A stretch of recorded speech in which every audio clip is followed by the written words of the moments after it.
Assalamualaikum warahmatullahi wabarakatuh. Pada kesempatan kali ini, kami akan mempresentasikan materi mengenai aromaterapi sebagai terapi stres dan kecemasan. Sebelumnya perkenalkan, kami dari kelompok 1 dengan anggota Bintang Larasati, Deandra Mariska Wibowo, dan Finkan Kemala Kurnia. Ada beberapa poin yang akan kami sampaikan, diantaranya pengertian aromaterapi. Kami juga akan membahas mengenai stres dan gangguan kecemasan, beserta definisi, ciri-ciri, faktor penyebab, dan patofisiologinya. Lalu, kami juga akan membahas mengenai mekanisme kerja aromaterapi sebagai terapi stres dan kecemasan. Dan yang terakhir, kami juga akan membahas mengenai beberapa jurnal yang telah kami review. Yang pertama, pengertian aromaterapi. Nur Aini pada tahun 2014 mengemukakan aromaterapi merupakan praktik pengobatan alternatif yang didasarkan pada penggunaan bahan aromatik termasuk minyak esensial dan senyawa aroma lainnya. Terapi ini diklaim mampu meningkatkan kesejahteraan psikologis atau fisik. Selanjutnya, stres. Menurut Muhammad Muslim pada tahun 2020, stres didefinisikan sebagai sebuah keadaan yang dialami seseorang ketika ada sebuah ketidaksesuaian antara tuntutan yang diterima dan kemampuan untuk mengatasinya. Stres diartikan sebagai reaksi tubuh, baik secara psikis maupun fisik, karena adanya tekanan ataupun ketegangan dari luar. Adapun beberapa ciri-ciri stres diantaranya gelisah dan tidak dapat bersantai, cepat marah, merasa lelah berkepanjangan, sulit berkonsentrasi, kehilangan minat dan tidak bisa menikmati kegiatan, rasa khawatir yang berlebihan, dan berulang kali kehilangan harapan dan tujuan hidup. Faktor penyebab stres antara lain, yang pertama faktor psikologi, yang kedua penyakit sistemik atau penyakit yang menyerang salah satu organ tubuh, yang ketiga pengaruh lingkungan, dan yang keempat kegiatan sehari-hari. Patofisiologi stres. Ketika ada pemicu stres, seperti faktor-faktor yang sudah disebutkan sebelumnya, maka hal ini dapat mengaktifasi HPA axis, di mana HPA axis ini merupakan mekanisme tubuh yang melibatkan hipotalamus, kelenjar pituitari, dan kelenjar adrenal. Sistem komunikasi kompleks ini bertanggung jawab untuk menangani reaksi stres dengan mengatur produksi kortisol. Pengaktifasian HPA axis ini dapat menyebabkan pelepasan hormon kortisol. Hormon kortisol berfungsi untuk mengendalikan stres yang dapat dipengaruhi oleh pemicu stres. Selanjutnya yaitu gangguan kecemasan. Definisi gangguan kecemasan menurut Stewart pada tahun 2012, gangguan kecemasan merupakan perasaan kekhawatiran yang tidak jelas berkaitan dengan respon emosional terhadap sesuatu. Selanjutnya, prevalensi gangguan kecemasan. Pada penelitian yang telah dilakukan Benlow dan Michaelis pada tahun 2015, tingkat prevalensi seseorang dapat mengalami gangguan kecemasan adalah remaja yang berusia 13 hingga 17 tahun dengan persentase 7,7%. Kemudian pada orang dewasa berusia 18 hingga 64 tahun dengan persentase 6,6%. Benlow dan Michaelis menyatakan gangguan ini lebih sering terjadi pada wanita. Banyak faktor yang berkontribusi terhadap perkembangan gangguan kecemasan.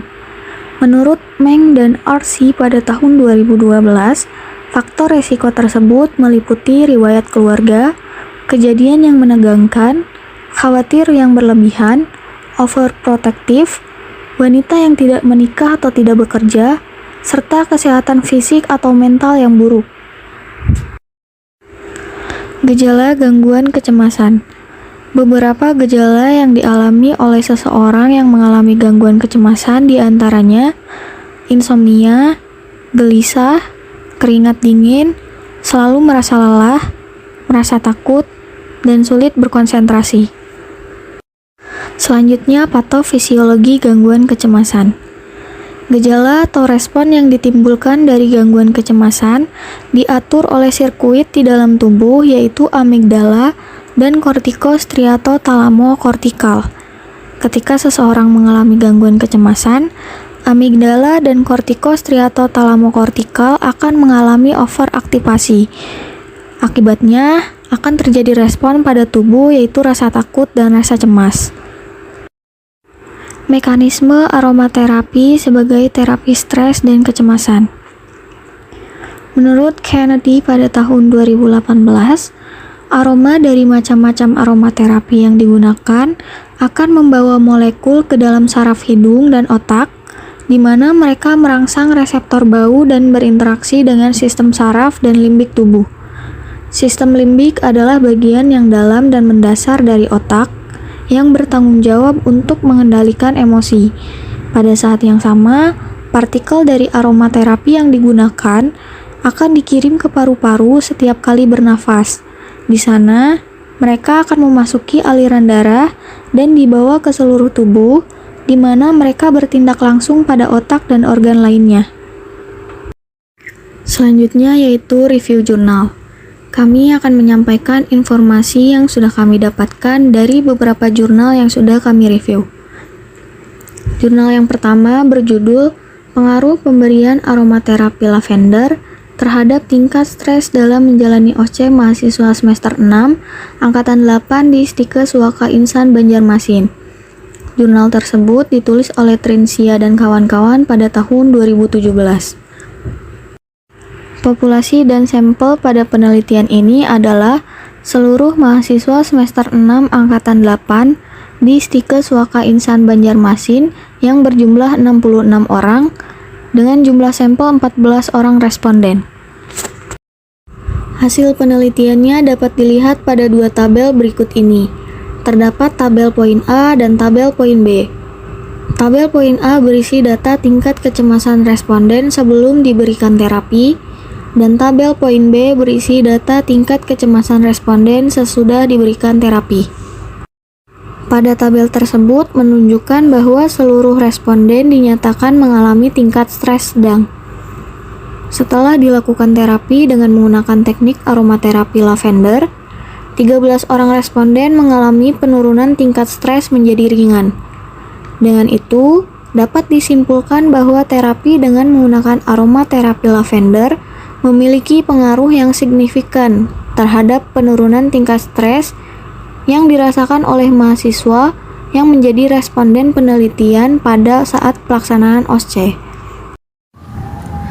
Baik, selanjutnya ada jurnal kedua di mana penelitian ini dilakukan oleh Satria MD pada tahun 2020 dengan judul Pengaruh Pemberian Aromaterapi Minyak Sereh Wangi terhadap Tingkat Stres Lansia di Panti Wreda Dharma Bhakti Kasih Surakarta. Tujuan dari penelitian ini yaitu untuk melihat efektivitas aromaterapi sereh wangi untuk mengurangi tingkat stres pada lansia. Populasi dalam penelitian ini menggunakan responden lansia yang mengalami stres di Panti Wreda Dharma Bhakti Kasih Surakarta. Sedangkan untuk pemilihan sampel dilakukan menggunakan teknik purposive sampling dengan jumlah sampel yaitu sebanyak 34 responden. Dari hasil analisis univariate pada tabel 1 didapatkan karakteristik responden, di mana didapatkan usia rata-rata yaitu 66 tahun, usia tertinggi 80 tahun, dan terendah 59 tahun pada kelompok perlakuan. Sedangkan untuk kelompok kontrolnya didapatkan usia rata-rata berusia 69 tahun dengan usia tertingginya yaitu 80 tahun dan usia terendah 59 tahun. Jadi di penelitian ini dilakukan metode pretest dan posttest yang dibagi dua kelompok, yaitu kelompok perlakuan dan kelompok kontrol, untuk melihat perbedaan sebelum dan sesudah diberikan aromaterapi minyak sereh wangi. Nah, pada tabel 5 didapatkan tingkat stres lansia di Panti Wreda Dharma Bhakti Kasih Surakarta saat pretest pada kelompok perlakuan nilai min yaitu 21,82 dan kelompok kontrolnya nilai minnya itu 21,76. Didapatkan tingkat stres lansia di Panti Wreda Dharma Bhakti Kasih Surakarta saat post-test pada kelompok perlakuan nilai min yaitu 15,47 dan untuk kelompok kontrol nilai minnya yaitu 20,94. Analisis data pada kelompok perlakuan dan kelompok kontrol ini didapatkan nilai signifikan, yaitu 0,002 yang menunjukkan bahwa terdapat pengaruh aromaterapi minyak sereh wangi terhadap tingkat stres lansia di Panti Ureda Dharma Bakti Kasih Surakarta. Selanjutnya, jurnal ketiga dengan judul penelitian yaitu pengaruh aromaterapi rosemary atau Rosmarinus officinalis terhadap penurunan tingkat kecemasan akibat hospitalisasi pada anak usia prasekolah oleh Pertiwi dan kawan-kawan pada tahun 2016. Dalam penelitian Pertiwi dan kawan-kawan, populasi untuk penelitiannya yaitu anak usia prasekolah yang mengalami kecemasan saat hospitalisasi dengan jumlah sampelnya itu sebanyak 22 responden. Data yang didapatkan dari hasil penelitian ini menunjukkan bahwa rata-rata skor kecemasan sebelum diberikan aromaterapi rosemary ini sebesar 36,05 dengan skor terendah yaitu 28 dan tertinggi yaitu 41 dari 22 responden.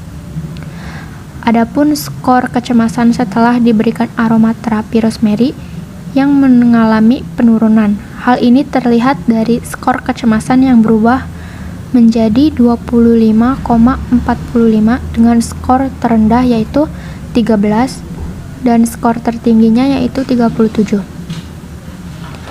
Hasil penelitian ini membuktikan bahwa aromaterapi rosemary mempunyai pengaruh terhadap penurunan tingkat kecemasan akibat hospitalisasi pada anak usia prasekolah di RSUD Kayu Agung Oki. Aromaterapi rosemary ini memiliki senyawa 1,8 sinol dan linalol, di mana senyawa ini mampu merangsang saraf pusat dan memberikan efek menenangkan sehingga aromaterapi rosemary ini efektif untuk menurunkan tingkat kecemasan. Yang terakhir, penelitian yang dilakukan oleh Setiati NW dan kawan-kawan pada tahun 2019. Pada penelitian ini, populasi dan sampelnya yaitu ibu hamil trimester 3 sebanyak 67 orang yang akan diambil 40 orang sebagai responden. Berdasarkan tabel 4.9, selisih rata-rata skala kecemasan pada kelompok intervensi lebih besar dibandingkan selisih rata-rata skala kecemasan pada kelompok kontrol. Hal ini menunjukkan adanya perbedaan. Dalam hasil penelitian ini didapatkan hasil bahwa terjadi penurunan tingkat kecemasan setelah diberikan aromaterapi lavender. Hal ini dibuktikan dengan pemberian aromaterapi lavender lebih efektif 1,52 menurunkan skala kecemasan dibandingkan dengan tanpa memberikan aromaterapi lavender pada ibu hamil trimester 3 yang diperoleh dari rata-rata skala kecemasan pada kelompok intervensi yaitu sebesar 6,31 dan rata-rata skala kecemasan pada kelompok kontrol sebesar 4,16 sehingga terdapat selisih efektif sebesar 1,52 sehingga dapat disimpulkan bahwa pemberian aromaterapi lavender pada ibu hamil trimester 3 ini efektif mengurangi tingkat kecemasan. Dari keempat jurnal yang telah kami review membuktikan bahwa penggunaan aromaterapi efektif untuk mengurangi terapi kecemasan dan stres. Sekian presentasi yang dapat kami sampaikan. Mohon maaf apabila masih terdapat banyak kekurangan. Terima kasih atas perhatiannya. Wassalamualaikum warahmatullahi wabarakatuh.